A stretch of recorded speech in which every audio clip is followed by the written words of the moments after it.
Life లో చచ్చిపోతే నేనే ముందు చచ్చిపోవాలి మా ఆయన కన్నా. మా ఆయన లేకపోతే నేను బ్రతకలేను.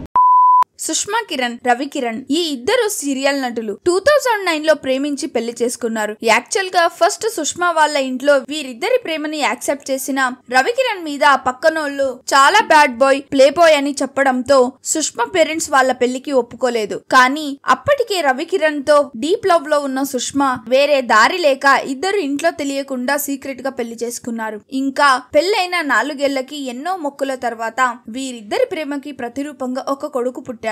బాబు పేరు ప్రభంజన్. ఇది ఇలా ఉంటే సుష్మా మరియు రవి కిరణ్ చిన్ని సీరియల్లో కూడా భార్య భర్తగా నటిస్తున్న సంగతి తెలిసిందే. అయితే చిన్ని సీరియల్లో రవి కిరణ్ గారు చేస్తున్న సత్యం బాబు క్యారెక్టర్ ఎండ్ అవుతుంది. అంటే ఆ క్యారెక్టర్ చనిపోతుంది. ఆ సీన్స్ లో భర్త చనిపోయాడు అంటూ ఏడుస్తూ భార్యగా సుష్మా యాక్ట్ చేయాలి. కానీ రియల్ లైఫ్ లో భర్త కూడా రవి కిరణే కావడంతో నాకంటే ముందు నా భర్త ఎలా చనిపోతాడు అంటూ భరించలేకపోయిందట సుష్మా. కళ్ల ముందు నా భర్తని శవంలా చూస్తూ ఎలా నటించాలి అని థింక్ చేస్తూ ఎక్కి ఎక్కి ఏడ్చేసింది. సీరియల్ వాళ్ళని ఏకంగా ఆ సీన్ తీసేయండి అని వేడుకుందట. అయినా వాళ్ళు ఒప్పుకోలేదట. దాంతో లైఫ్ లో ఇంకెప్పుడు సీరియల్లో భర్తగా రవి కిరణ్ ఉంటే అస్సలు చేయను అంటూ ఎమోషనల్ అయింది. అది చూసిన ఫాలోవర్స్ ఏమీ కాదులే సుష్మా అక్క, మీ జంట నిండు నూరేళ్లు హ్యాపీగా ఉంటారు అంటూ కమెంట్స్ పెడుతున్నారు. మీరైతే వెళ్లే ముందు వీడియోని లైక్ చేసి మరిన్ని సెలబ్రిటీ అప్డేట్స్ కోసం please do not forget to subscribe the SR general talks.